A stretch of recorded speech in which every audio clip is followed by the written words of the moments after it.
Hello and welcome to the frantic opening lap of Wednesday round 9. It's race 2 and we're on board with Jamie Wesson.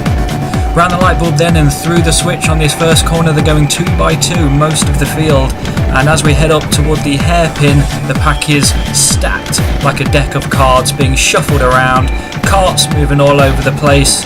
That's Andy Hodson and Callum just in front of the camera now, and Tom Kitchener, who finished second in the opening race, making his way through the pack nicely. They're going to go 3 abreast, sometimes 4 abreast coming out of this final corner. Carts still all over the place. We're going to try a look down the outside. That's Lawrence to our right. We're coming up on Andy Hodson, but it's going to get tight into the first corner.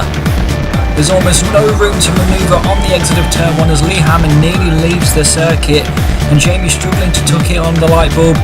There's a few bumps, a few bangs, but everyone's through cleanly. The pack fights like a horde of possessed sheep through the hairpin, and little be known to us, but Tom Kitchener has made his way all the way up to 3rd behind Mark Bates in front of Kai Rose. Jamie needed to start making some moves, and he's going to make one right here up the inside of Lawrence into that final corner. Little rubbing on the way through the first apex, but the job is done. As Tom makes his move on Mark for second place, Mark catches a damp patch and slides out wide. Nearly the whole pack passes him on the exit of the first turn. We're going to skip a lap ahead now, where Lee Hammond has a look back, accepts his fate for what it is, signals to Jamie, go to the right down the main straight, and as we head into the first turn, a nice comfortable pass. And as he's charged towards the front, begins to gather a bit of momentum, Callum Jones finds a bit of space up the inside with Jack Warren into the light bulb, and we're going to join them again down into turn 1. They're still at it, they're still fighting. Little lock up there from Andy you might have seen.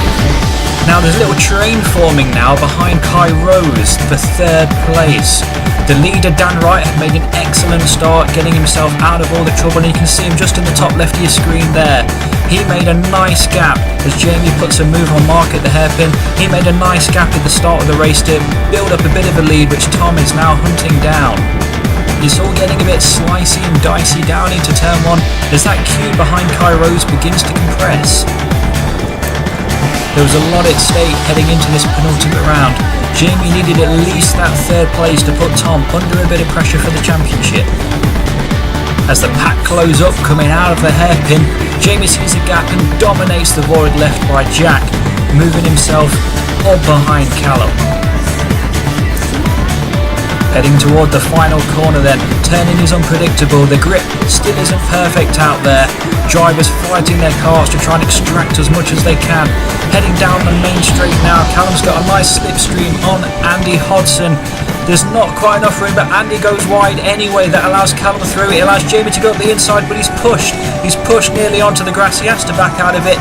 Jack tries to take advantage. No, you don't, says Jamie. I am keeping that place. And on the approach to the hairpin, here's one for you, mate. Down the inside, late on the brakes. And Jamie is finally through on Andy Hodson. Kai Rose is proving an iron wall to pass. Callum Jones trying out of turn 1.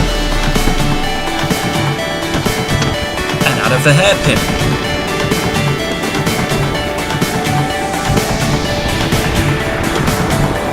And finally down the outside of turn 1, but it was the wrong move. Jamie slips underneath, gains another place, and now it's him directly behind Kai. Could he do anything different to try and make a pass work? The first thing he was going to try is the outer line at the hairpin. We all know it's never going to work out there, and Kai nicely slots back in front. Once again, this time through the hairpin, small whack from behind as Callum and Andy get real close, but again Jamie just could not make this hairpin line work. So instead he changes tactics, and this time we're going to go down the outside of turn 1 in probably the best opportunity to date. He gets a bit of oversteer on the way in, levels up around the outside, but Kai's not going to let him have any room, runs him nearly into the barriers. Jamie lucky to hold on to his place there. For the second time, Kai is braking early, so Jamie's going to try it again, but he can't quite get enough alongside him. This time, disaster. Callum gets up his inside. There's no way back in. He's going to have to give way. Callum follows through as well. That's either Jack or Lawrence directly behind this, also trying to take advantage. And Jamie, challenging for 3rd place there, has just lost it all on a crucial night with championship points at stake. He's just lost a lot of points and now he's down to 6th place. Just when it's looking like the night isn't going to plan, there's always something that surprises you. Going through the light bulb here, then a ray of hopers. Right as you see there, Kai knocks the cone out of the way. That's an instant drive through, which means an instant place gain for all of these guys. And there's a ray of hope as the possibilities of this race have just opened up. If Jamie can get himself ahead of Callum and Andy, then 3rd place could still be on. The battle between these three was only going to get more and more intense, and we can see the start of that fight beginning to emerge here as Callum lines his opponent up down the main straight. Jamie's going to have a look at Callum into the hairpin, but not enough room. These guys are racing on the limit. Down the main straight we go. Callum's got a good slipstream. He brakes late, but Andy brakes even later. How on earth he managed to get the car slowed down for enough grip through that corner, I do not know. We pick up the action again going through the final corner. Kai raises his hand to pit as Callum gets underneath Andy out of the final corner. He's not got enough though. Jamie's going to lend him a hand.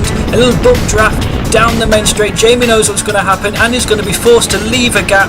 Jamie tucks into the apex, gets along the right. He's not being pushed out this time. He's done it and he's made the place. This was absolutely vital, but time was not on his side. You can see 3rd place right there, but he can also see Rachel getting the flag ready for the end of the race. Can he make a move on Callum and gain that 3rd place that he needs to keep this championship alive? Going through the final corner, he needs the best exit of his life. It's going to be one of his last chances to make a pass here. We're heading into the final lap. Jamie's got a half decent one, but he's just too far back. Callum covering off that inside line. Through the first apex they go, through the kink, into the light bulb. Jamie's still right on his bumper here. Callum getting a bit wayward. Jamie's closing right in. Through the switch, Callum doesn't bother to take the inside line to defend. Into the hairpin on the last lap. He's through. He's managed to take 3rd. Callum tries an undercut back, but it's no good. We're heading now down the back straight. It's the home stretch. You can see the flag in sight. Through the final corner. You can smell it. Here we go. He's going to get the podium. There's the flag. And jubilant as he crosses the line. He can't believe it. I couldn't believe it. And what a race. What a race that was. Shaking his head in utter disbelief. How did he manage to recover that? How did he save that mistake trying to battle Kai, where he dropped down to 6th place, managed to save it and bring it back to 3rd? It just shows you that in racing anything can happen. Nothing's predictable. Little thumbs up there between the two drivers. They know it was a good race. But yeah, what a race. That was round 9 of the Wednesday Championship. We're heading now into the final round on the 14th of December, where the title will be decided.